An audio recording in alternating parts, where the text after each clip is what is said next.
Hello दोस्तों, नमस्कार। देखें कि जैसे आज हम बात करेंगे यूरेनस इन फर्स्ट हाउस, अर्थात जिन जातकों का यूरेनस प्रथम भाव में होता है उनको कैसे परिणाम मिल सकते हैं। और ये श्रृंखला चलेगी, द्वितीय तृतीय 12वें भाव तक चलेगी।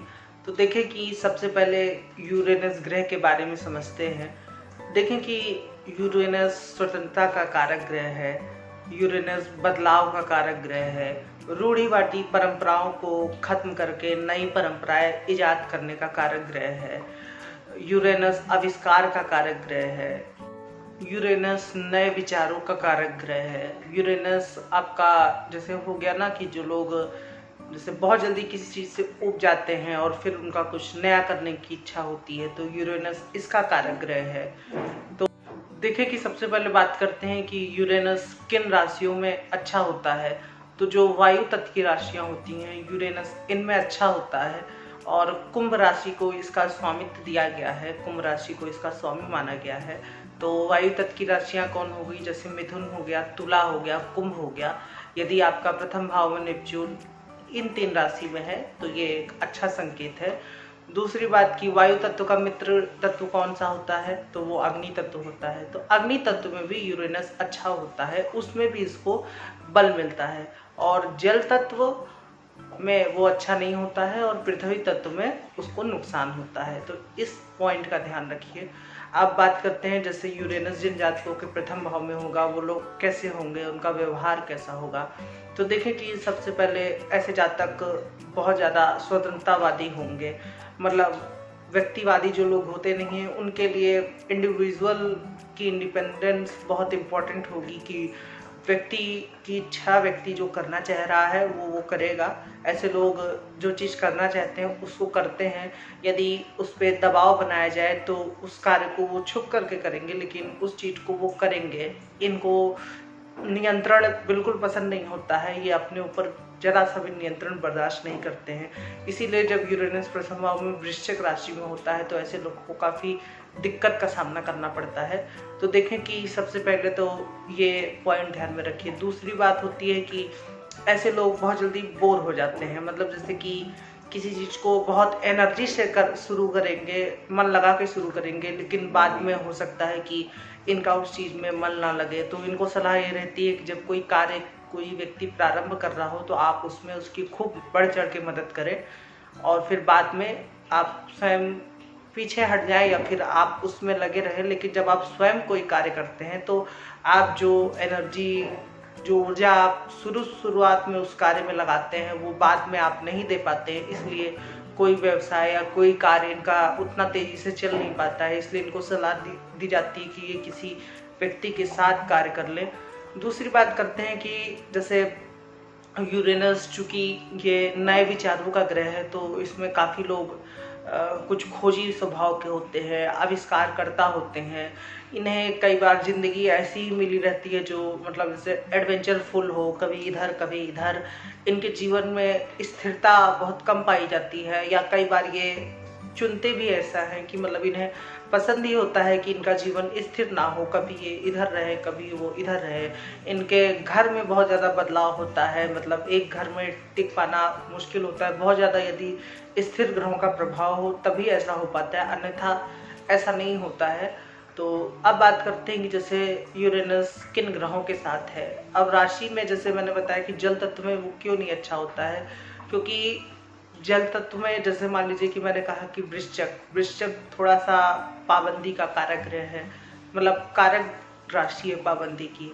तो जब भी कभी यूरेनस वृश्चिक राशि में होता है और चूंकि वो स्थिर राशि है तो इसमें थोड़ा सा कॉन्ट्राडिक्ट होता है कि वो मतलब उसको काफ़ी उस पर नियंत्रण रखा जाता है उनके परिवार की तरफ से, या जीवन में घटनाएं ऐसी होती हैं कि व्यक्ति जो पौधा निकलना चाह रहा है वो निकल नहीं पाता है, उसके विचार सामने नहीं आ पाते हैं, तो व्यक्ति को पीड़ा होती है। लेकिन कहीं ना कहीं वो व्यक्ति छुप करके, जैसे बहुत लोग को कुछ मना किया गया हो लेकिन वो व्यक्ति करेगा अपनी वाली ही, तो ये लोग कर लेते हैं।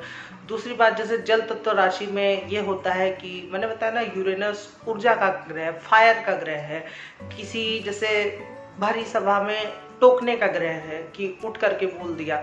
और जब कभी ये भावनात्मक राशि अर्थात जल तत्व की राशि में होता है तो उसके जो इंटेलेक्ट है वो मैच नहीं कर पाते हैं। एक तरफ वो चाह रहा है कि वो बोले, उठ के वहाँ से चला जाए या अपने स्वतंत्र विचार रखे, लेकिन एक तरफ उसकी भावना उसको रोक रही है, वो उतना स्वतंत्र हो नहीं पा रहा है। तो इसलिए जल तत्व की राशि में उतना अच्छा यूरेनस को नहीं माना गया है। अब बात करते हैं कि अग्नि तत्व की राशि में यूरेनस अच्छा माना गया है, क्योंकि अग्नि तत्व फायरी शाइन होता ही है, और जो वायु तत्व की राशि है उसमें भी इसको अच्छा माना गया है। अब बात करते हैं कि ग्रहों के किन ग्रहों के साथ यूरेनस है तो कैसा प्रभाव हो सकता है।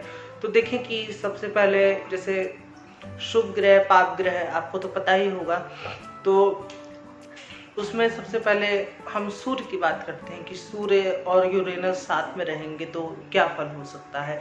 देखें कि सूर्य और यूरेनस साथ में रहेंगे तो ये बहुत ही मतलब कहूँ कि कैसे कहूँ, व्यक्ति बहुत प्रभावशाली होता है। वैसे ही सूर्य रोशनी का कारक है और लगन में होगा तो व्यक्ति प्रभावशाली होता ही है, और साथ में ऊर्जा का समावेश हो जाना। ऐसे लोग बहुत अच्छे लीडर होते हैं, मतलब कई अच्छे राजनेता होते हैं जो कि ऐसे राजनेता नहीं है कि मतलब वो सिर्फ राजनीति में उतरने के लिए कार्य करें। ऐसे राजनेता होते हैं जो वास्तव में देश में कोई परिवर्तन या फिर नए विचारों का समावेश करना, अपने देश या अपने जहाँ कर पे भी वो शासन कर रहे हो वहाँ पे उस जगह की प्रगति उनके द्वारा निर्धारित रहती है कि वो उस जगह की प्रगति करते हैं। उनके जो मन में विचार आते हैं उसको वो कई जगह पर लोगों को बताते हैं कि क्यों हमें नई चीज़ें अपनानी चाहिए। तो ये देखा गया है। सूर्य और यूरेनस में कुछ चीज़ें जैसे ध्यान में रखने योग्य है कि बहुत ज़्यादा आवेगी नहीं होना चाहिए कि मतलब जैसे गुस्सा आ गया तो व्यक्ति को, यदि आपके पास शक्ति है तो आप एकदम से उसको, जैसे कहते नहीं है कि हटा दिया, एकदम उसको निस्तानाबूद कर दिया, मरवा दिया। ये गलत शब्द है लेकिन समझिएगा मेरी बात को कि व्यक्ति यदि उसके पास शक्ति होती है जिस व्यक्ति के पास, और वो यदि गुस्से में आ जाए तो फिर वो क्या ही हाल करता है। नॉर्मल लोग के पास ही यदि जो लोग पावरफुल पर्सन होते हैं वो क्या करते हैं, और आपके चार्ट में यदि ऐसा योग है तो आप क्या करेंगे आप खुद ही सोच सकते हैं। तो अपने गुस्से पे नियंत्रण रखिए। जिनका सूर्य और यूरेनस साथ में रहता है, अपनी एनर्जी को आप किसी खोज या किसी आविष्कार में लगा सकते हैं या फिर कुछ नया करने में लगा सकते हैं। आप अपने ऑफिस में या कहीं कोई कार्य कर रहे हैं तो वहाँ पे नए विचार दे सकते हैं अपने बॉस को कि हाँ ऐसा ऐसा किया जा सकता है, तो हो सकता है कि उससे आपको बहुत तरक्की मिले। अब बात करते हैं कि यूरेनस के साथ यदि चंद्रमा हो तो ये बहुत अच्छा योग नहीं है। ये यूरेनस और चंद्रमा दोनों के लिए परेशानी खड़ा करता है। एक चाह रहा है कि मतलब मैं भावुक रहूं, मैं बंधा रहूं, दूसरा चाह रहा है कि मैं स्वतंत्र हो जाऊं और सब चीज़ छोड़ के चला जाऊं। तो इस तरीके से चीज़ें कॉन्फ्लिक्ट करती हैं। कई बार ये मतलब कैरेक्टर डिसऑर्डर का भी चांस देखा गया है कि मतलब व्यक्ति एक जगह पे ऐसी स्थिति में है जहाँ पे वो खूब ऊर्जावान है, खूब उस चीज़ को प्रदर्शित करता है, वहीं दूसरी ओर वो ऐसी जगह पे है जहाँ पे वो एकदम से बंधा हुआ दास्ता का स्वरूप बांधे हुए है। तो ये भी देखा गया। हालांकि इसमें शनि का फैक्टर देखना इम्पॉर्टेंट है। मून और यूरेनस मैंने बताया ना कि दोनों के इंटेलेक्ट, दोनों के कारक एकदम अलग अलग हैं। तो इनको मैच करके आप फल को समझ सकते हैं कि कैसे क्या फल हो सकता है। चंद्रमा जैसे कि चंद्रमा कारक है ममत्व का, ममता का। यूरेनस कारक है नए विचारों का, स्वतंत्रता का। चंद्रमा बांधता है, यूरेनस चीज़ों को छोड़ता है, यूरेनस जल्दी बोर हो जाता है। तो इस चीज़ को आप समझिए कि ये कैसे दोनों ग्रह एक दूसरे का इंटेलेक्ट मैच नहीं हो पाता है। लेकिन यदि इस पे गुरु की दृष्टि है या फिर कोई और, जैसे कि चंद्रमा नौमेश होकर के लगन में गया है, हालांकि वो वृश्चिक राशि पड़ जाएगी यदि चंद्रमा नौमेश होगा, या जैसे चंद्रमा यदि पंचमेश होके गया है तो व्यक्ति हो सकता है कि शिक्षा के क्षेत्र में बहुत अच्छे अच्छे कार्य उसने किए हो, या वो शिक्षा जगत में क्रांति ला सकता है, या फिर चतुर्थेश होकर के गया है। बस आपको अपने व्यवहार में थोड़ा ध्यान रखना है। जितना हो सके आप अपने व्यवहार को लोगों के सामने प्रदर्शित होने से बचाएं, और कॉन्फ्लिक्ट जो आपके मन में संघर्ष चल रहा है उसको समाज में आने से रोकें। और जो चंद्रमा जिस भाव का स्वामी है उसके अनुसार आप कार्य करने की कोशिश करें। जैसे अच्छे भाव का स्वामी है, जैसे मान लीजिए चंद्रमा चतुर्थ भाव का स्वामी है, तो आप नए मकान, नए वाहन के निर्माण के बारे में सोच सकते हैं, क्योंकि यूरेनस चूंकि निर्माण करता ग्रह है ही, तो इस चीज़ को ध्यान में रखिए। ऐसे ही कई बातें और हैं, जैसे चंद्रमा अष्टमेश होकर के आपके यूरेनस के साथ बैठा है, तो ये योग थोड़ा सा बहुत अच्छा नहीं है। ये मतलब मैं कैसे कहूँ, थोड़ा सा यदि आपको भावनात्मक जितना हो सके बचिए, भावनात्मक ना होइए, और यूरेनस को ही बलि रखिए यहाँ पर, क्योंकि ये डिप्रेशन का भी योग माना जाता है। अब देखें, दूसरी बात करते हैं कि यदि यूरेनस और बुध साथ में हो, तो यूरेनस और बुध यदि साथ में हो या बुध का दृष्टि हो यूरेनस पे, तो ऐसे लोग, मैं कैसे कहूँ कि बहुत ज़्यादा जो लोग खोजी आविष्कारकर्ता होते हैं, साइंटिस्ट होते हैं, जिनका दिमाग बहुत तेज होता है, क्वांटम फिजिक्स और तमाम चीज़ें आती हैं उसमें, तो ये लोग उसमें होते हैं और ये लोग कई बड़ी बड़ी खोज करते हैं। और जैसे कि आजकल टेक की दुनिया चल रही है, बहुत अच्छे मतलब हैकर होते हैं, तो ये लोग उस क्षेत्र में भी जा सकते हैं। इनका दिमाग नए विचारों से ही जन्मा हुआ दिमाग है, और ये अपने दिमाग, अपनी ऊर्जा का अच्छा इस्तेमाल करें। ये ज़्यादा मतलब जैसे कि दर्शन और प्रेम प्रसंग इन सब चीज़ों में ना पड़े, बल्कि जो चीज़ें चल रही हैं, जैसे आप कंप्यूटर साइंस में अच्छा कर सकते हैं, या फिर हैकिंग है उसमें अच्छा कर सकते हैं, किसी साइंटिस्ट जगत के क्षेत्र में आप अच्छा कर सकते हैं। बस मैंने जैसा कहा कि इसकी जो बैड साइड है वो यही है कि फिलॉसफी, दर्शन और प्रेम प्रसंग या फिर भावनात्मक होना, आप इन सब चक्करों में ना पड़ें, उसको थोड़ा सा सीमित ही रखें। और बाकी जैसे मैंने कहा कि आपके अंदर इतने नए विचार हैं, आपका दिमाग इतना अच्छा है कि आप बहुत अच्छा कर सकते हैं। यदि बुध और शुभ प्रभाव में है, जैसे मान लीजिए कि बुध पंचमेश है, या फिर बुध नवमेश है, या फिर बुध दशमेश है, तो और अच्छी बात हो जाएगी। या फिर बुध यदि अष्टमेश भी है, तो भी ये कोई बड़े आविष्कार को जन्म दे सकता है, क्योंकि अष्टम भाव भी विध्वंस या अब आविष्कार में ये बम प्रकार के आविष्कार आ सकते हैं। अब बात करते हैं कि यूरेनस के साथ चंद्रमा हो गया, सूर्य हो गया, बुध हो गया, गुरु हो तो क्या होगा। यूरेनस के साथ गुरु हो तो मतलब ऐसे लोग, सच कहूँ तो यदि गुरु और यूरेनस साथ में हो जाए, बहुत ही महानता को प्रदर्शित करता है। और मतलब जैसे कि मैं कैसे कहूँ कि एक व्यक्ति जो ज्ञान दे रहा है, उसकी ऊर्जा का प्रभाव इतना ज़्यादा है कि वो उसका ज्ञान चारों ओर, चारों दिशाओं में फैल रहा है। इस तरीके से आप देख सकते हैं, क्योंकि जैसे मैंने कहा कि यूरेनस एनर्जी का कारक है, गुरु ज्ञान का कारक है, तो ऐसा व्यक्ति, जैसे संत लोगों को आपने देखा होगा कि वो अधिकतर बूढ़े होते हैं, लेकिन ऐसा व्यक्ति मतलब उसमें बूढ़ापन कम झलकता है, और उसके जो विचार होते हैं, दर्शन के जो विचार होते हैं, फिलॉसफी हो गई, या फिर कोई नया विचार, या किसी रूढ़िवादी परंपरा को खत्म करना, तो ये सब आता है। और व्यक्ति मतलब ऐसा व्यक्ति बहुत अच्छा दर्शन शास्त्री होता है, या फिर ज्ञानी व्यक्ति होता है, जो लोगों को अपने विचार से प्रभावित करता है। लेकिन यूरेनस और गुरु बहुत अच्छे ज्योतिष क्षेत्र में भी जाने का योग दिखाता है। और ज्योतिष क्षेत्र में मतलब जैसे ऐसे ज्योतिष नहीं जो जैसे फलित आधारित सिर्फ हो, ऐसे ज्योतिषी जैसे कि जो ज्योतिष में नई नई चीज़ें खोजें, जो ज्योतिष में खोज करता है, इस तरीके से देख सकते हैं। यूरेनस और गुरु बहुत अच्छे टीचर हो सकते हैं, और ऐसे टीचर जो मतलब जैसे क्लास में हो, जैसे कुछ टीचर होते नहीं हैं जिनके क्लास में होने से मज़ा ही आ जाता है, वो पुराने और उस तरीके से बात नहीं करते हैं, वो ऐसी नई बातें बताते हैं कि बच्चों को बहुत बातें रोचक लगती हैं।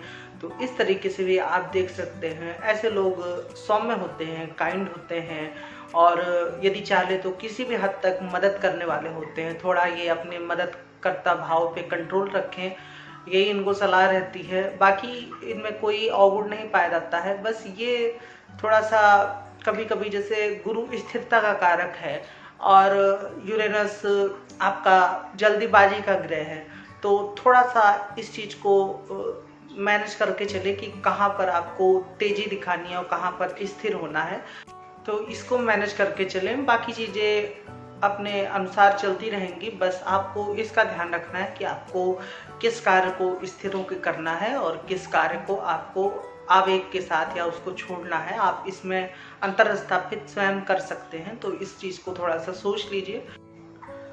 अब बात करते हैं मंगल और यूरेनस की। मंगल और यूरेनस, अरे ये युति मतलब बहुत ही शक्तिशाली युति कही जाती है। मतलब ज्योतिष में कुछ ही युति है जो बहुत शक्तिशाली होती है, जैसे कि एनर्जी और अग्नि तत्व में मंगल और यूरेनस मैंने बताया, जल तत्व में जैसे नेपच्यून शुक्र हो गया। तो इस तरीके से जो शक्तिशाली युतियों में बात होती है, तो मंगल और यूरेनस ये ऐसे लोग, मैं कैसे कहूँ कि इसको डिस्क्राइब करना ही मेरे लिए मुश्किल हो जाता है।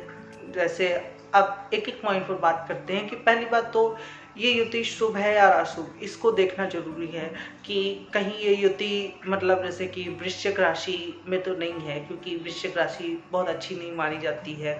दूसरी बात कि ये युति मतलब किसी जल तत्व की राशि में तो नहीं है, तो ये खराब हो जाएगा, क्योंकि मंगल अग्नि तत्व का ग्रह है। यूरेनस भी जल तत्व की राशि में अच्छा नहीं माना जाता है।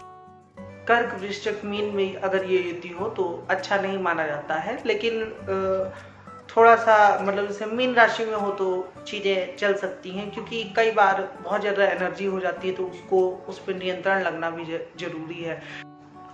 लेकिन ये युति यदि मेष में है या फिर सिंह में है तो व्यक्ति बहुत ज़्यादा ऊर्जावान हो जाता है। धनु में ये युति बहुत अच्छी मानी जाती है। अब देखें कि व्यक्ति का मतलब क्या क्या व्यक्ति कर सकता है, कैसा व्यक्ति होगा। तो पहली बात तो मतलब इनको ये बहुत शॉर्ट टेम्पर होते हैं, मूडी होते हैं, मतलब गुस्सा बहुत तेजी से आता है, मूडी होते हैं, कभी ये करने का मन कर रहा है, कभी वो नहीं करने का मन कर रहा है। बहुत सच्चे मित्र होते हैं, मतलब जैसे कि मित्र के लिए जान दे दे, ऐसे लोग होते हैं। और दूसरी बात करें कि ये किन किन क्षेत्रों में जा सकते हैं, तो ये सेना में जा सकते हैं, क्योंकि वहीं इनकी एनर्जी अच्छी तरीके से, इनकी ऊर्जा का प्रयोग हो पाता है। तो सेना में जा सकते हैं, डिफेंस हो गया।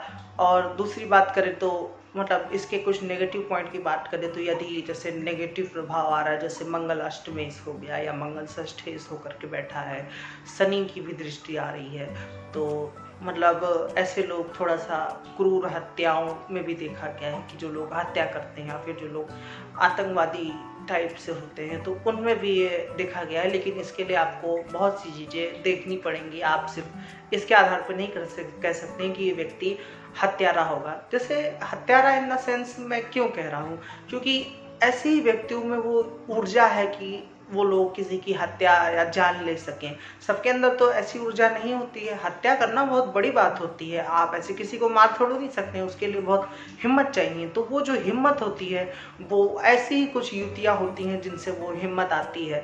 तो ये देखा गया है, ऐसे लोग को सलाह रहती है कि वो कुछ ऐसा ढूंढें जहाँ पे वो अपनी ऊर्जा को लगा सकते हैं। कई बार ये डोमेस्टिक वायलेंस भी देखा गया है। मैंने कहा ना कि इनके अंदर गुस्सा और इनके अंदर ऊर्जा बहुत कूट के भरी होती है। तो यदि ये किसी ऐसे क्षेत्र में लग जाते हैं जहाँ पे इनकी ऊर्जा का सदुपयोग हो सके तो बहुत अच्छी बात है। इनको खोजना चाहिए कि ये कहाँ पर जा सकते हैं। जैसे बहुत सी चीज़ें हैं, ट्रैवलर, एडवेंचर और तमाम चीज़ें हैं समुद्री जगह पे, जैसे कि आना जाना, खूब ट्रैवल करना भी इनके ऊर्जा को जो है वो कम करता है, मतलब गुस्से के प्रभाव को कम करता है। बाकी आपको देखना होगा, जैसे मैंने कहा कि मंगल अष्टमेश होकर के बैठा है या फिर मंगल नवमेश होकर के बैठा है या दशमेश होकर के, क्योंकि भाव का, जिस भाव का स्वामी होता है उससे काफ़ी प्रभाव पड़ता है। तो इस चीज़ का ध्यान रखें। और मैं इनको सलाह दूंगा कि भैया देखो, बहुत ज़्यादा मतलब जैसे कि गुस्सा करना अच्छी बात नहीं है। आप स्वतंत्र हो, ठीक है, लेकिन गुस्से में मान लो जैसे कहा गया कि ठीक है, जैसे गुस्से में कह देते हैं कि घर छोड़ के चले जाओ, तो इसका मतलब ये नहीं कि आप घर छोड़ के चले ही जाओ, बाद में हो सकता है कि आपको बहुत ज़्यादा पछतावा ही हो। तो इस चीज़ का ध्यान रखिए। यूरेनस मंगल हो गया। अब बात करते हैं यूरेनस और शनि की। इस युति को भी मतलब जैसे प्रिडिक्ट कर पाना बहुत मुश्किल होता है। जैसे जितना मैंने खोजा और जितना मैंने पढ़ा उसमें भी कई जगह यही लिखा था कि ये युति प्रिडिक्टेबल नहीं है, और मुझे भी अभी तक ऐसा कोई चार्ट मिला नहीं है जिनका यूरेनस सैटर्न के साथ हो। यदि कोई वीडियो देख रहा है तो वो व्यक्ति बताए कि उसके जीवन में क्या क्या घटनाएं घटी हैं या उसका व्यवहार कैसा है। मोटा माटी जितना मैं अंदाज लगा पाया हूँ वो मैं आपको बताने की कोशिश कर रहा हूँ। जैसे शनि स्थिरता का कारक ग्रह है, यूरेनस जैसा मैंने बताया ऊर्जा और स्वतंत्रता का कारक ग्रह है, गति का कारक ग्रह है। तो अब इस दोनों में कैसे बन सकती है। अब देखिए कि कई बार जैसे आपने मेरा पिछला शनि का वीडियो देखा होगा, यदि नहीं देखें तो उसको देखें।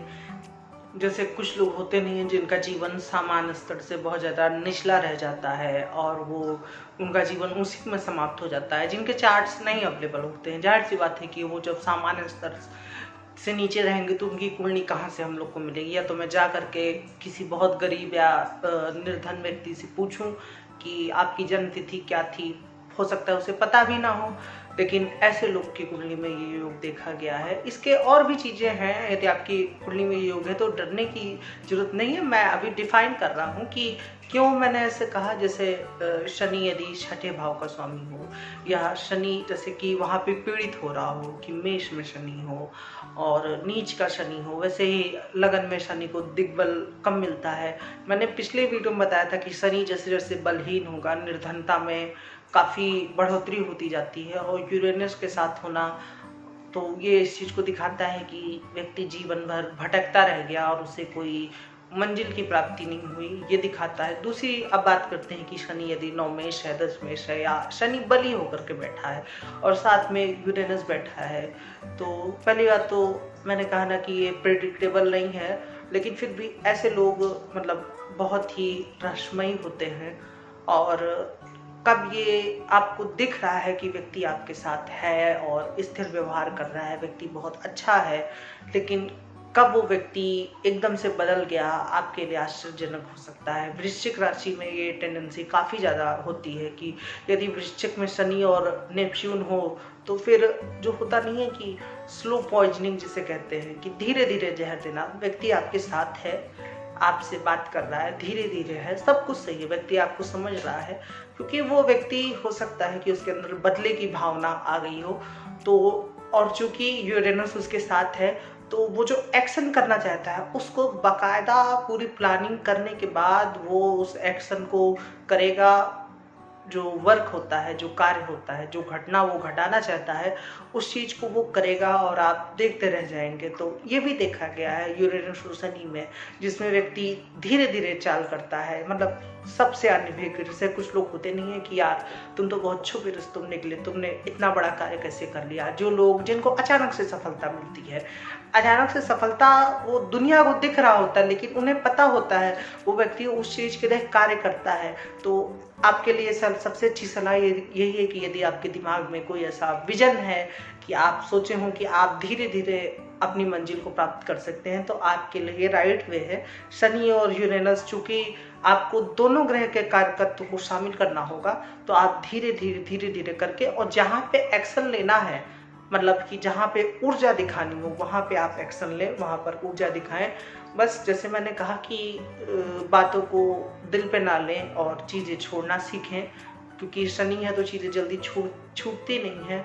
अपना दिमाग, व्यक्ति ऐसे लोग गूढ़ होते हैं, मैं कैसे कहूँ, ज्योतिष में भी कई गूढ़ चीज़ें ये निकाल के ले आते हैं, या फिर कई क्षेत्रों में कमियां निकालना अच्छे से आता है। जैसे कोई चीज़ बनी है या फिर उसमें सबको परफेक्ट लग रही है, लेकिन आपको उसके अंदर कमी दिखती है, और वैलिड कमी, जेन्युइन जो वैलिड कमी होती है। ये नहीं कि व्यक्ति कुछ भी बता रहा है, नहीं, व्यक्ति सही कमी बताया, सही मिस्टेक बताया, तो आप वो भी हो सकता है कि आप अक्सर लोगों की कमी बताते हो। लेकिन दूसरी बात मैं करूं तो आप अपने व्यवहार में थोड़ा सुधार ला सकते हैं। लोगों से घुलने मिलने में इन्हें बड़ी परेशानी होती है। अब ये देखना आवश्यक है कि लगन की डिग्री के करीब यूरेनस है या फिर लगन की डिग्री के करीब सैटर्न है। ये देख लीजिए कि किस ग्रह का प्रभाव लग्न पर ज़्यादा आ रहा है, क्योंकि शनि और यूरेनस, जैसे मैंने बताया कि आपका व्यवहार, आपके हो सकता है बहुत कम दोस्त हों और आपकी प्रतिभा छुपी हो, आप जल्दी से लोगों के सामने ना आए, या फिर जब भी सामने आए तो एकदम हड़कंप मच गया हो।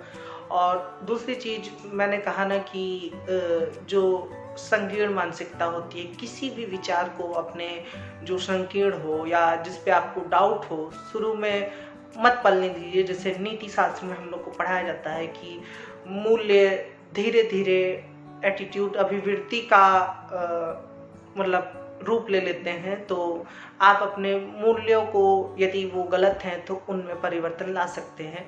अभी मौका है, क्योंकि बाद में वो विचार जब आपके पूरे शरीर पे हावी हो जाएगा ये मैं किस सेंस में कह रहा हूँ, ये मैं सेंस में कह रहा हूँ जो लोग बहुत ज़्यादा क्रूअल हो जाते हैं, अपनी जो ताकत है उसका गलत इस्तेमाल करते हैं, क्योंकि शनि क्रूर ग्रह भी माना जाता है। और यदि अष्टमेश हुआ, हो सकता है कि आपके साथ बुरा हो, जीवन में आपको दास्ता का सामना करना पड़े, लेकिन इसका यह अर्थ नहीं है कि आप दूसरों के साथ बुरा करें। तो सात्विक चीज़ें अपनाएं। अब इस पे गुरु की दृष्टि आ जाए तो बहुत अच्छी बात है, क्योंकि ये तब युति शुभ हो जाएगी। और शनि 9 में से या 10 में से तो अच्छी बात है। ये लोग बहुत अच्छे न्यायकर्ता हो सकते हैं, न्यायाधीश, जुडिशरी, इन सब चीज़ों में आप जा सकते हैं। खोजकर्ता भी होते हैं, लेकिन वो जमीन से, भूमि से जुड़ी खोज, कृषि क्षेत्र में बहुत अच्छा करते हैं ऐसे लोग जिनका शनि यूरेनस के साथ होता है। ठीक है, अब शनि हो गया, मंगल हो गया, गुरु हो गया, चंद्रमा हो गया, सूर्य हो गया, यूरेनस और शुक्र। अब बात करते हैं यूरेनस और शुक्र के बारे में कि यूरेनस और शुक्र साथ में हो तो कैसा प्रभाव हो सकता है पहले भाव में। तो देखें कि यूरेनस और शुक्र तो एकदम डिफरेंट क्वालिटी के ग्रह हैं, और जब ये डिफरेंट टेंडेंसी के ग्रह हैं, ये साथ होते हैं, तो व्यक्ति हो सकता है कि प्रेम में बहुत कल्पनाएं करे, लोगों से, हर व्यक्ति से इनका मैत्रीपूर्ण संबंध हो, और कई प्रकार के कई सारे प्रेम संबंध को भी ये प्रदर्शित करता है। ऐसे लोग बहुत ज़्यादा अट्रैक्टिव होते हैं, मतलब कि जो इलेक्ट्रिक अट्रैक्शन जिसकी बात करें तो ऐसे लोगों के अंदर वो होता है। और ऐसे लोगों में बस एक ही कमी होती है कि जब ऑफिशियल की बात आती है, आधिकारिक रूप की बात आती है कि हाँ आपका रिलेशन है, लेकिन क्या आप अब विवाह करने में इच्छुक हैं, तो उस समय ऐसे लोग हो सकता है कि पीछे हट जाए। ये इनके अंदर कमी देखी गई है कि किसी रिश्ते को ये आधिकारिक रूप से निभाने में थोड़ा सा पीछे हट जाते हैं। तो ये देखा गया है कई बार। ऐसे लोग बहुत अच्छे कल्पनाकार होते हैं और अपनी कल्पनाओं को सत्य करने की कोशिश भी करते हैं। ऐसा नहीं कि सिर्फ ये कल्पना कर रहे हैं, जो विजन इन्होंने बनाया है उसको ये पूरा करने की कोशिश करते हैं। कला क्षेत्र में नए नए चीज़ों का प्रवेश करवाना इन लोगों के ही मतलब देन है कि ऐसे लोग जो कला जगत है, जैसे कि फिल्म इंडस्ट्री हो गई, या फिर कवियों का साहित्य जगत हो गया, तमाम चीज़ें हो गई, नाटक हो गया, तो इन सब चीज़ों में वे इन लोगों का दिमाग काफ़ी अच्छे से वर्क करता है, और ये लोग नई नई चीज़ें उनमें जोड़ते हैं। यदि आप मौका मिले तो इन सब चीज़ों में जा सकते हैं। और ये लोग बहुत अच्छे, मैं कैसे कहूँ, लेखक भी होते हैं जिसमें नए विचार शामिल होते हैं। और कई बार ये लोग अपनी बात से लोगों को मतलब बहुत जल्दी मना लेते हैं, प्रभावित कर लेते हैं। कोई भी काम निकलवाना हो तो ये निकलवा लेते हैं, ये भी देखा गया है। कुछ हद तक चारित्रिक दोष भी लगता है, तो इससे थोड़ा सा बचें। आप बहुत ही यूनिक पर्सनालिटी के लोग हैं, तो यही आपकी खूबी है। बस जैसे मैंने कहा कि थोड़ा सा चीज़ों को बैलेंस करके चला जाए, कि ऐसे ना किया जाए कि बस जो जैसे है वो छोड़ो, हटाओ और आगे बढ़ते हैं। नहीं, चीज़ें सही करके तब आगे बढ़ते हैं, क्योंकि मुझे पता है कि आपका बेसिक नियम यही है सबसे पहला, कि आपको बढ़ना है। आप किसी एक चीज़ में बंद करके नहीं रह सकते हैं। लेकिन बढ़ने का मतलब ये नहीं है कि पीछे कुछ भी जैसे है उसको वैसे तैसे छोड़ के आगे बढ़ दिया जाए, उसको भी आप सही करके तब आप आगे बढ़ें। इसमें शुक्र आपका यदि जैसे चौथे भाव का स्वामी है, तो आप कई बार जैसे ऐसे लोग बहुत अच्छे भवन निर्माण करता होते हैं। भवन निर्माण करता इन द सेंस कि ईंटा पत्थर लेकर के नहीं घर बनाने लगे, मतलब ये कि ऐसे लोग ऐसा भवन बनाते हैं, ऐसा भवन बनाने का विजन देते हैं कि लोग देखते रह जाएं। वो इन्हीं की कल्पना होती है, तो ये हो सकता है। क्योंकि वीनस वैसे ही घर का कारक है। यदि चतुर्थेश हो गया तो और अच्छा, चतुर्थेश नहीं है तो भी आप मतलब ऐसा कर सकते हैं, विचार हो सकता है आए आपके मन में। वीनस यदि 10 में से तो अच्छी बात है, 9 में से तो अच्छी बात है। लेकिन शुक्र यदि छठे, 8वें और 12वें भाव का स्वामी है तो ये इतना अच्छा नहीं माना गया है, क्योंकि मैंने कहा ना कि छठा, 8वां, 12 भाव बुरा होता है, तो सबको पता है। और दूसरी बात की जैसे 8वें भाव का स्वामी लगन में बैठेगा तो पहली बात जीवन के लिए उतना अच्छा नहीं होगा। दूसरी बात की यूरेनस के साथ बैठा है तो थोड़ा सलाह ये रहेगी कि बिस्तर की कल्पनाएं कम करें। 12वें भाव के स्वामी में भी ये होता है कि ऐसा व्यक्ति जिसे कहते नहीं सेक्सुअली के हसीन सपने देखना, तो वो थोड़ा कम करें, थोड़ा सा प्रैक्टिकल हो जाए, और आप जो सोच रहे हैं उसको पूरा करने का सोचें। और पूरा करने का सोचने का मतलब ये नहीं कि आप कुछ भी सोचें तो उसको पूरा करने का सोचें, आप सात्विक चीज़ें सोचें और उस चीज़ को पूरा करने का सोचें, तो ये आपके लिए बेहतर रहेगा। तो कुल मिलाकर के वीनस और शुक्र में यही है। थोड़ा सा मैंने कहा ना कि अपने जो मैंने कहा कि इन लोगों को चारित्रिक दोष का अर्थ यही है कि सेक्स और इन सब चीज़ ये सब बातों से थोड़ा दूर रहें, क्योंकि वीनस है तो वो आएगा ही आएगा और यूरेनस के साथ है। अब राशि मैटर करती है कि जैसे धनु में बैठा है तो इसका प्रभाव कम पड़ेगा, वृषभ या तुला में बैठा है तो बहुत ज़्यादा प्रभाव पड़ जाएगा, और यदि कोई जैसे राहु का प्रभाव हो गया तो थोड़ा सा इस चीज़ को और एक्सट्रीम कर देगा। तो आपको सभी फैक्टर को देखना है, फिर प्रेडिक्शन देनी है। आप ऐसे नहीं, जैसे बहुत लोग लगन में राहु देख के कह देते हैं कि व्यक्ति का चरित्र खराब है, लेकिन ऐसा थोड़ा नहीं होता है। तो ये कुल मिला के मोटा मोटी बातें हैं, लेकिन इसमें आपको बाकी पॉइंट भी देखना है, कोई इसको व्यक्तिगत ना ले। अब हम बात करते हैं यूरेनस और राहु के बारे में।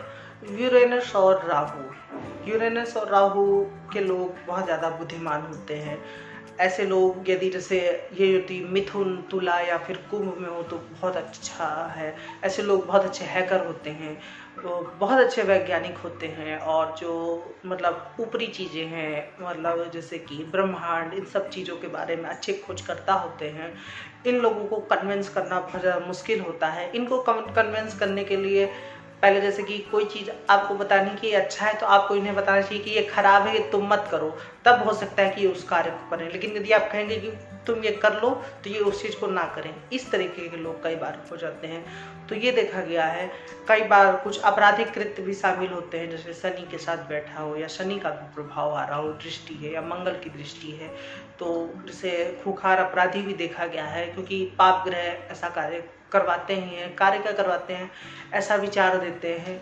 कई बार ये काफ़ी छुपे हुए होते हैं, मतलब एक पूरा इनका जीवन ही छुपा हुआ होता है अपने किसी व्यक्ति से या किसी साथी से। तो यदि ऐसी युति किसी के सप्तम भाव में हो तो उनको सलाह दी जाती है कि वो शादी से पहले काफ़ी ध्यान रख करके विवाह अपने साथी का चयन करें। यूरेनस और राहु में ऐसे लोग को सलाह यही है कि ये कंप्यूटर और इन सब चीज़ों में जाएं, क्योंकि जैसा बुध होता है, बुध राहु भी एक प्रकृति होती है, लेकिन बस ये है कि बुध में भ्रम कम होता है, राहु के लोगों में भ्रम बहुत ज़्यादा होता है। किसी कार्य को जैसे पूरा करना है तो इनके पास उस चीज़ का आइडिया होता है, लेकिन पूरा करने के बाद उस चीज़ का जो फल है वो इनको मतलब संतुष्टि प्रदान करे, ऐसा कम ही होता है। मतलब आपने विजन बनाया, आपने कार्य तो कर लिया, लेकिन हो सकता है कि आपको उसके बाद संतुष्टि ना मिले। और जैसा मैंने कहा कि दोहरा जीवन भी कई बार देखा गया है कि ऐसा व्यक्ति दोहरा जीवन जीता है। मतलब कि एक व्यक्ति जिनके साथ आप हैं, दूसरे व्यक्ति को जिनके साथ आप हैं उसको पता ही नहीं कि आप पहले व्यक्ति के साथ किस तरीके के आपके संबंध हैं, आप अब किस तरीके से आप क्या क्या कर चुके हैं। इन्हें पसंद होता है कि ये नई जगह पे जाए और अपने किसी नए व्यक्तित्व का पुनः निर्माण करें। जैसे कि कभी होता नहीं कि कुछ लोग 5 साल यहाँ रहे, फिर 5 साल वहाँ रहे, 5 साल फिर दूसरी जगह रहे, तो इस तरीके से चीज़ें होती हैं। तो ये देखा गया है। अब इसमें देखना होगा कि ये यदि जल तत्व की राशि में है या फिर अग्नि तत्व की राशि में है या फिर वायु तत्व की राशि में। वायु तत्व की राशि में तो श्रेष्ठ है, ये मैंने कहा। अग्नि तत्व में भी श्रेष्ठ है, लेकिन जल तत्व और पृथ्वी तत्व की राशि में उतना ये श्रेष्ठ फल नहीं देती है। तो इस चीज़ का ध्यान रखिए। बाकी अब बात करते हैं यूरेनस और केतु की। ये युति अच्छी नहीं है, मतलब चेहरे पे कोई चोट या निशान होने की पूरी प्रबल संभावना रहती है। कई बार जैसे इनके जीवन में एक्सीडेंट्स होते रहते हैं, ये देखा गया है। और ऐसे लोग मतलब एक तो वैसे यूरेनस स्वतंत्र विचार का कारक है और केतु मतलब बिना सिर पाँव की चीज़ें करने वाला कारक है। और यदि ये युति अग्नि तत्व की राशि में हो गई तो फिर ऐसे लोग कई बार जैसे लोगों के बहकाव में आ सकते हैं। और कुछ लोग होते नहीं है कि वो उनसे वो कार्य करवा ले जाते हैं जो असाधारण हो, जो आम लोग नहीं कर पाते हैं, उनके लिए स्वयं उस चीज़ को करना मुश्किल हो।